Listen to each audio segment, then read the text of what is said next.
Hello and welcome to Curated Spaces, the podcast that explores the stories behind spaces reimagining how we stay, work and play. Join me, Molly Cooper, as I sit down with founders, owners and thought leaders to hear about their journey of bringing a space to life. Great spaces shape our lives. They inspire, nurture and connect us. But most importantly, they bring us together to share life's milestones with the people who mean the most to us. So whether you're a traveller, foodie or design seeker, join us as we celebrate the power of spaces and the brilliant people behind them. Today I'm at the stunning 100 Shoreditch, one of East London's best hangouts with beautifully calm bedrooms and multiple spaces to eat and drink, including the rooftop with sunset margaritas and DJ sessions. I'm thrilled to introduce Jacu Strauss, Creative Director at the Law Group, the team behind some of the world's most beautiful hotels. I cannot wait to hear about his time reimagining buildings across the globe and how 100 Shoreditch came to life.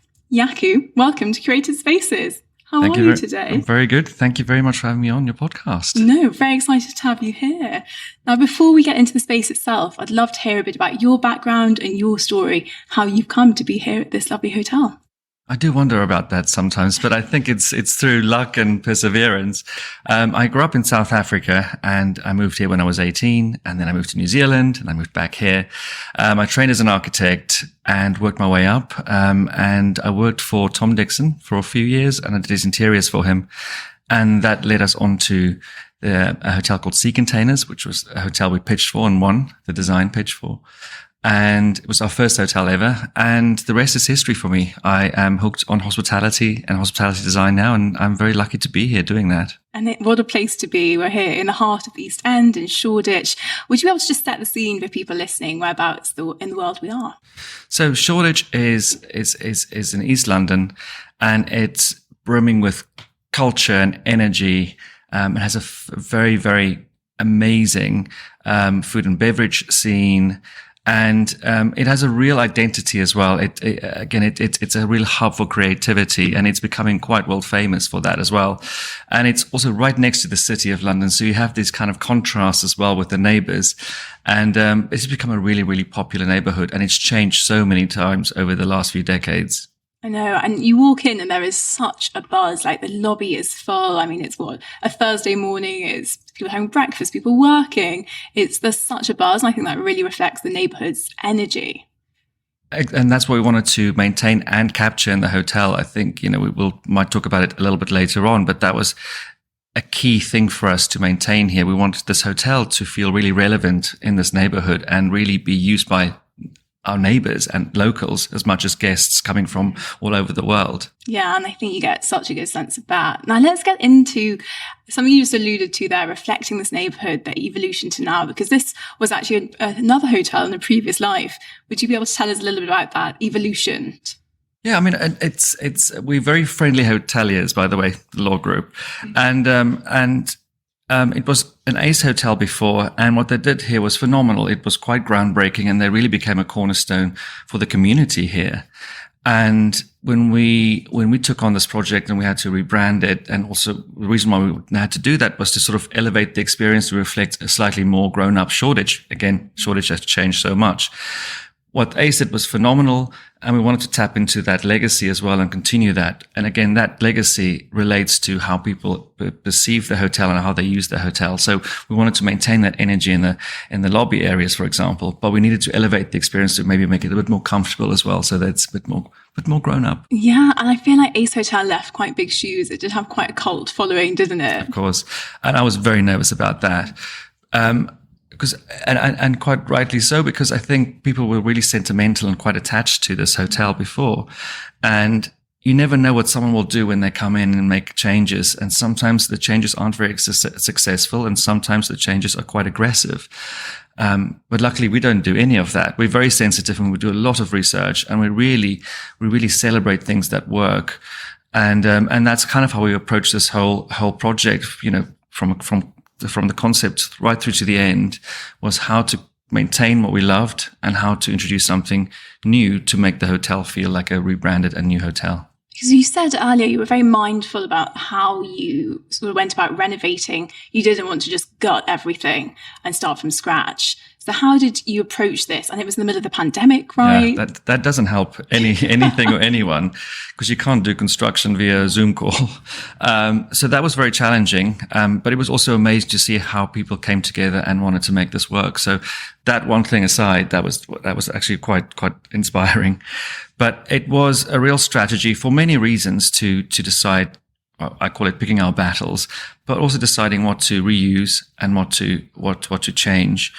I think for one, it's a great message of sustainability, reuse, and it's something that I love the most in architecture as a whole and in design. And I think the most successful examples are ones where creatively you have to work within constraints to try and reuse something. And I think there are some amazing examples of that. So this is an example of that for me. It's much easier to start from scratch.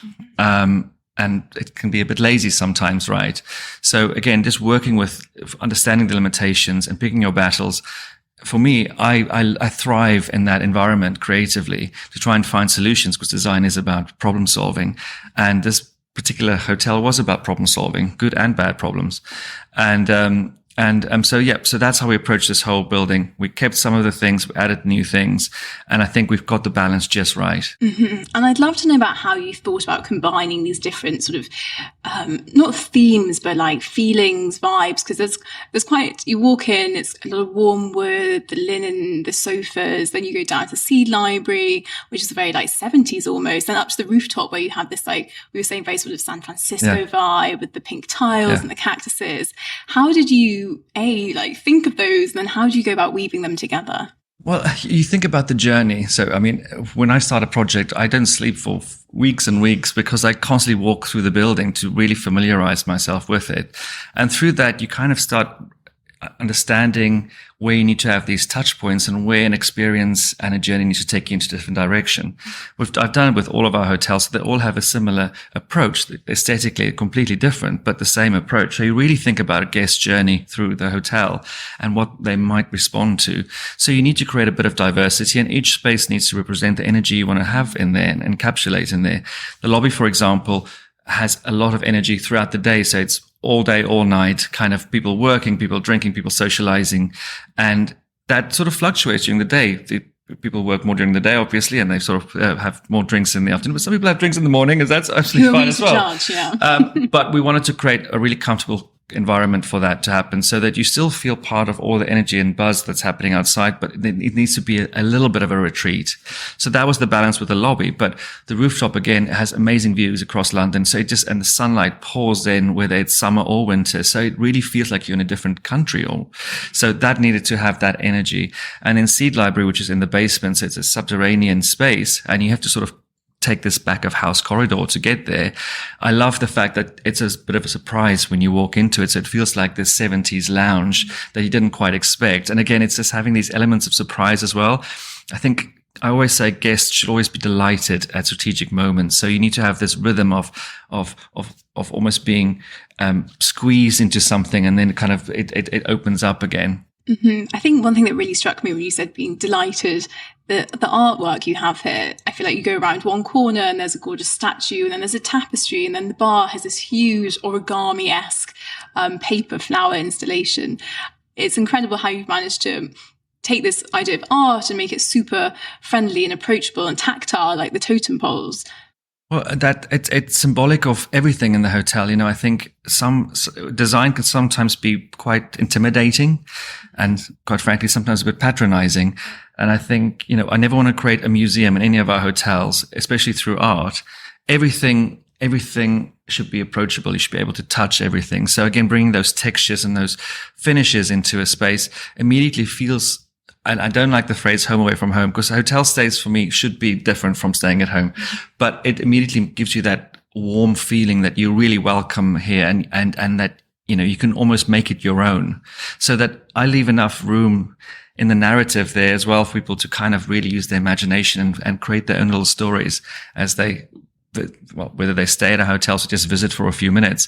You know, there are all these little moments that I plant there, but I always say I never dictate the experience. Yeah, and I think you do such a good job. When we were outside looking at the sculptures, and I said, I actually just want to touch it. Like, it makes you really want to engage with the space, not just be present, but to be really aware of everything around you and use it. Yeah.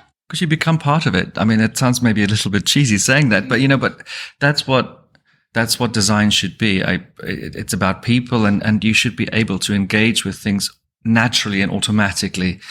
And so I'm always very conscious of that, but you have your moments, and some things need to be a certain thing. But, I do like to plant these moments in places, but it's all about being very approachable and also sometimes a little bit familiar. There needs to be something that feels familiar.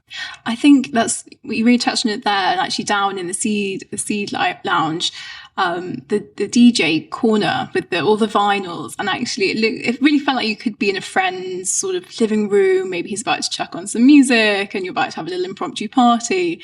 It felt very familiar, and that happens down there. I mean, that's the feeling you have. I mean, we toured the bar, obviously not when it was open, but when it comes to life in the afternoons and evenings, it's all of these things. And actually, that's the thing that I feel really privileged about being a hotel designer, is I have to wear all these different hats. I always fight the design corner, but I have to understand operations, the energy, the service, the offering. All of those things are equally important as design for a place to be successful.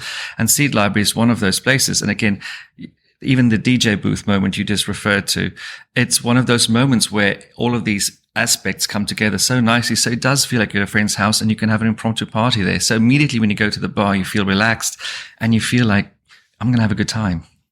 I think you definitely get that as you walk into the hotel, that you're coming here for a good time.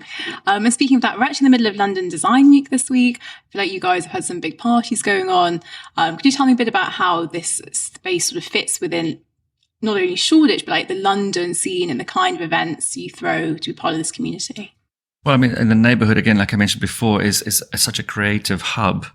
And so being, again, a cornerstone for this neighborhood is important to us, and we support the creative industry. So we really think about the bigger context. So we really like to collaborate a lot. We've collaborated with big brands. We have had some events here this week as well. It's been actually really busy in the hotel, which is really good for us, but it's really resonated. So again, bringing that in there really shows our support for the creative industry and for design. And vice versa, so again, it's this mutual relationship, and that goes back to a hotel that really considers the neighborhood and who lives around here and what we can support each other on. Mm-hmm. Absolutely. And do you find that people who come here, is it mostly local people, or is it more business, London based, or is it a real mix of people just here to experience the space? It's a surprising mix. It's and again, I find that quite fascinating and quite exciting. Another thing that I always talk about is we try and be very democratic with how we approach our hotels. Again, we never want to be patronizing or intimidating.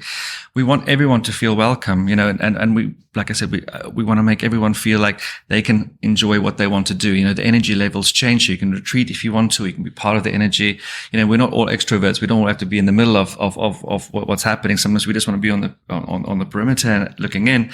So again, we kind of consider how people experience all of these hotels. So it's been really attractive for business travelers who have to go to the city down the road, which is a very different kind of concept in itself. But people want to tap into energies and feelings, and they sometimes there's an opportunity, especially with hotels, to be part of that for a day. You don't have to commit to it, but you feel like you've been you were part of an event or a moment in history. And I think that's really wonderful about hotel stays in general, if you do it right. But it's particularly true here at this hotel. Yeah, I really get that. And actually, I was thinking as I walked in with all the people working, sitting on sofas with a laptop, I wondered if actually you'd imagine this, obviously reopening the hotel in the middle of a pandemic, and this huge shift we've seen in how people now, they spend way more time at home, and when they bother to leave their home, they're looking for something a bit more, whether that's tapping into a community or an energy.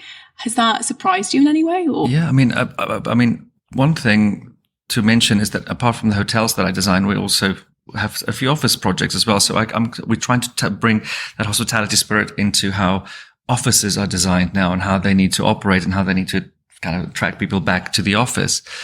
And so the space downstairs, with it having this kind of work environment that just happened naturally, there wasn't really something that was forced onto that space, but people just really used it. And I think the pandemic really made people appreciate certain things and flexible working is one thing that's becoming a little bit more common now for us as well, but still that need to sometimes go somewhere and remove yourself from what is your personal environment, your home, sometimes you need to go somewhere else to do work.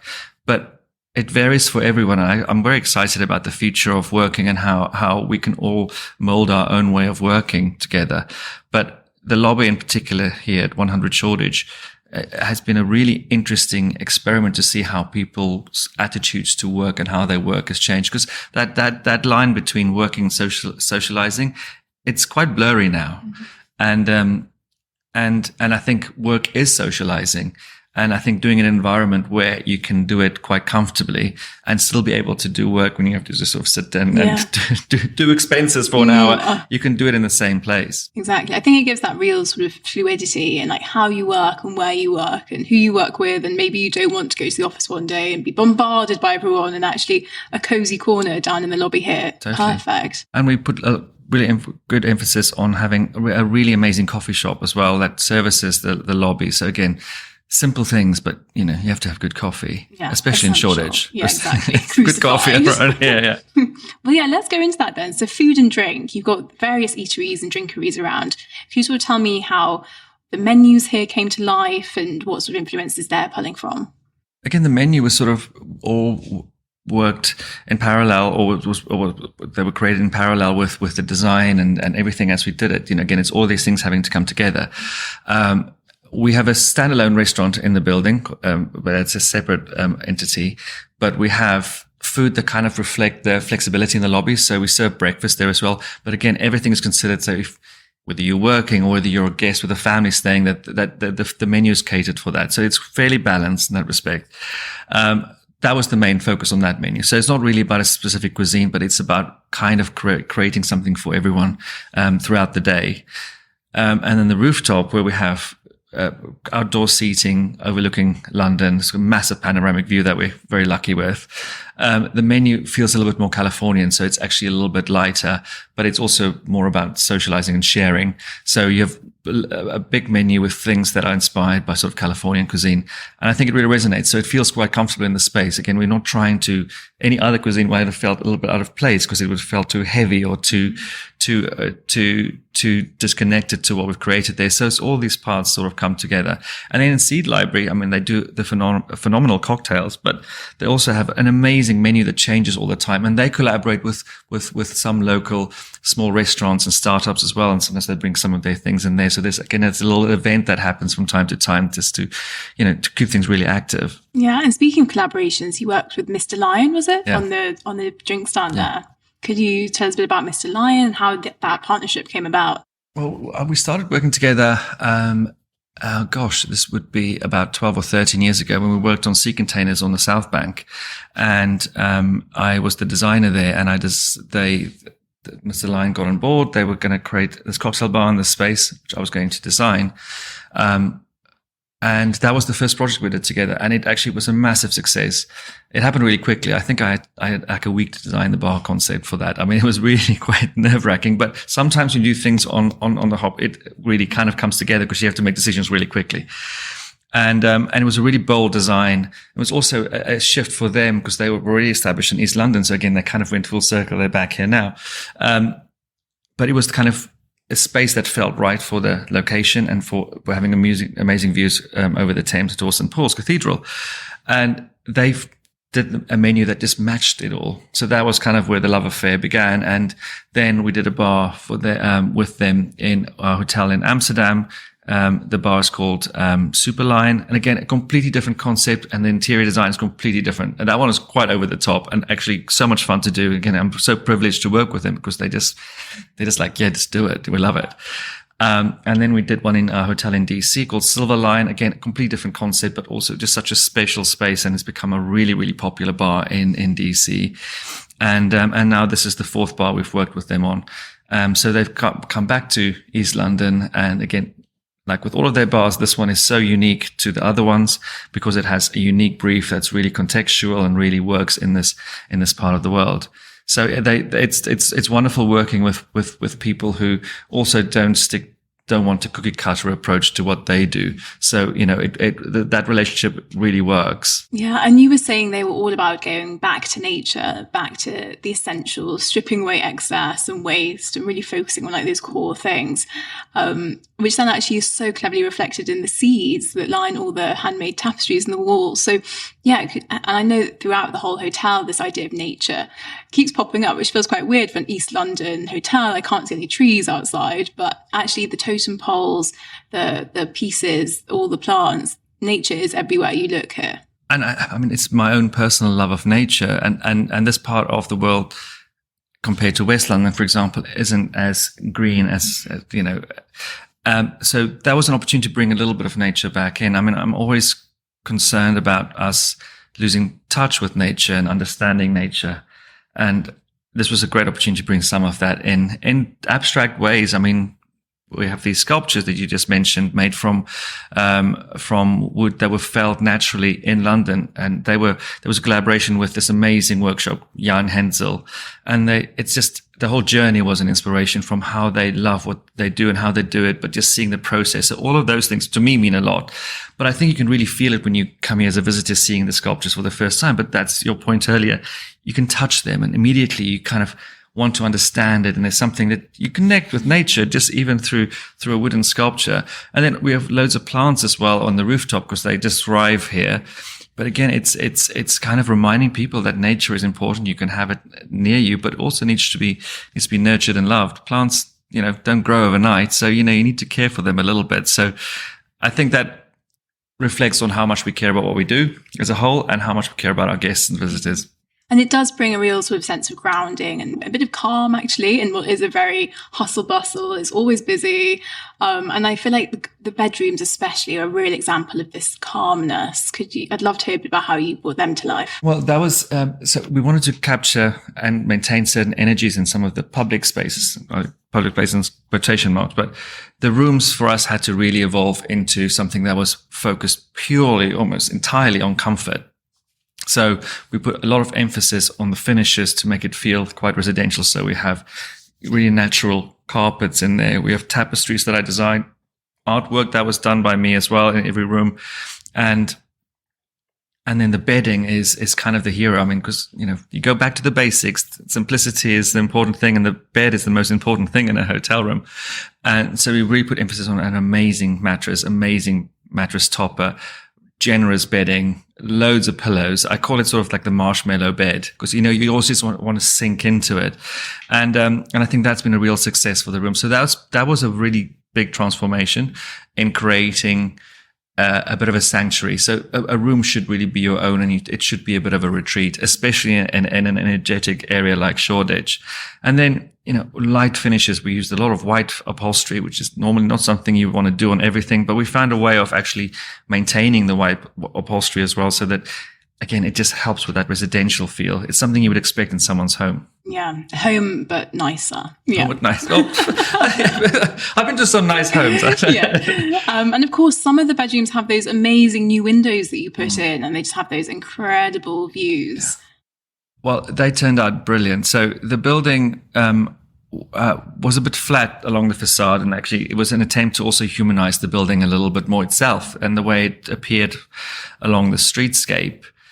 So now it almost appears like several buildings rather than one monolithic kind of wall. And the rooms facing west had small windows. And we decided to do these oriel windows. So they're sort of like a 3-sided stepped window that goes out.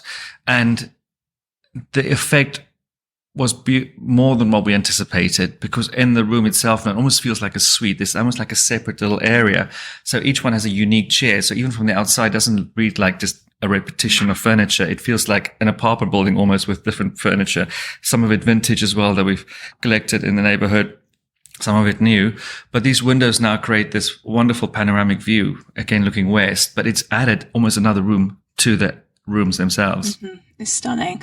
And I mean, what more do you need? A lovely marshmallow bed, a view of the Shoreditch skyline. Life doesn't get much better than that, sounds does it? good, right? It sounds pretty good.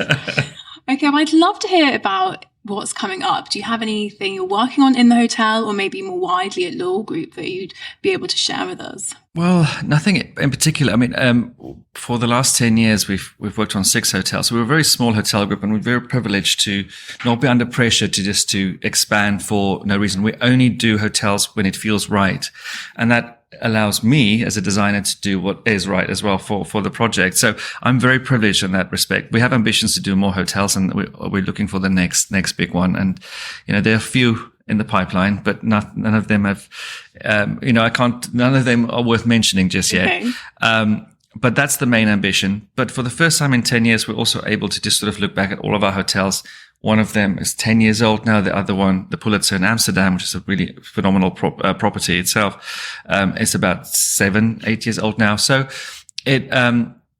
hotels are living things. I always say they're never finished. So there's always an evolution happening, and we want to keep an eye on it. And especially after the pandemic, with the way people travel has changed quite dramatically. And so we have to take that into consideration. And so we constantly have to review things. And this is actually the first time we were able to do it properly for all of our hotels.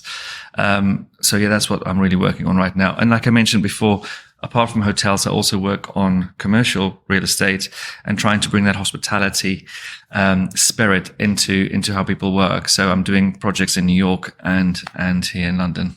And that's such an interesting and exciting point to be at, I think, to be at that sort of conjecture where these two worlds meet at this time, where the whole world has changed how we work and how we meet, and to be able to take that step back and that time to think and reassess and redesign spaces for this like new world we're in. Exactly. So I mean, it's very exciting. I mean, change is also daunting. Yeah. But I mean, if you change your attitude, I see it always as exciting, as an exciting thing. So change is happening, and some of it has to happen quickly.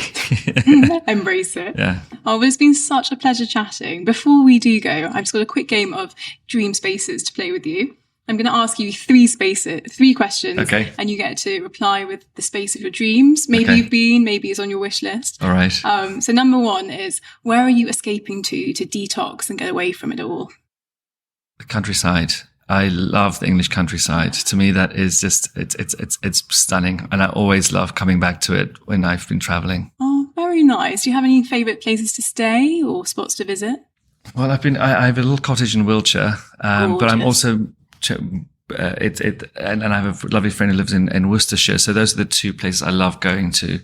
The cottage in Wiltshire is it's in an area called the Night Sky Initiative. I probably got it wrong, but they really control artificial light at night. So you can see the Milky Way on a clear night. It's the most phenomenal thing. It's very dark, especially for driving, but when you look up, you can see the Milky Way. I mean, how wonderful is that? That's amazing. And in England, wow. I thought you had to go to the Med for that. And in England, exactly. So it's there. It exists. England has everything. Okay, so this one's slightly different kettle of fish. Your ultimate birthday party. Where are you hosting it? Wow, that's a very good one. Oh, and I've had some amazing birthday parties. I had an amazing surprise birthday party a few years ago that I completely didn't expect. I would love to do a party on a very old boat. Oh. I mean, but like a really beautiful classic boat. And I don't know which location. I'd have to think of a place. But I think this is something old school and classic and kind of classier. Yeah. You can call it, about just a beautiful old ship. All that teak. Absolutely. Gorgeous. Totally. Love that. We haven't had a boat yet. Very exactly. good. I just have to, if anyone has one, hit Jacu up. that's for a weekend, they'll be fine. And then finally, your bucket list, once in a lifetime trip. Where are you going? And are you staying anywhere special? Well, I always have a top 5 list of places I want to go to, and so I tick them off. But one that stayed at the top that is not too outrageous, but I need to get there. I want to see Petra and Jordan. I love these dramatic landscapes, and also where architecture sort of been carved into nature, and you have this beautiful kind of parallel between nature and man-made. But I mean, I'm starting to love like really austere and dramatic environments. I mean, I would love to go. I grew up in the desert anyway, in the Kalahari, but I want to go to like real desert where it's just dunes. So Namibia would be one. And I also want to go to Antarctica. I just kind of like this, this is something, again, maybe I can buy the ship journey as a Yes. party, going to Antarctica so I can have all of those three in All one. coming together. See, that's good. It's all worked out You just for wrangled me. yourself 3 lifetime trips there. Very well played. Oh, well, thank you so much for joining me. It was really brilliant to chat. Thank you so much for having me. It was a real pleasure. Thank you so much for listening to this episode of the Curated Spaces podcast. For more information and content around any of the spaces we feature, head to our website or Instagram, and don't forget to subscribe to have new episodes delivered straight to your inbox every Wednesday. And if there's a special place in your life that you'd like to hear on the Curated Spaces podcast, please do get in touch, as we're always on the lookout for more brilliant spaces to share with the world.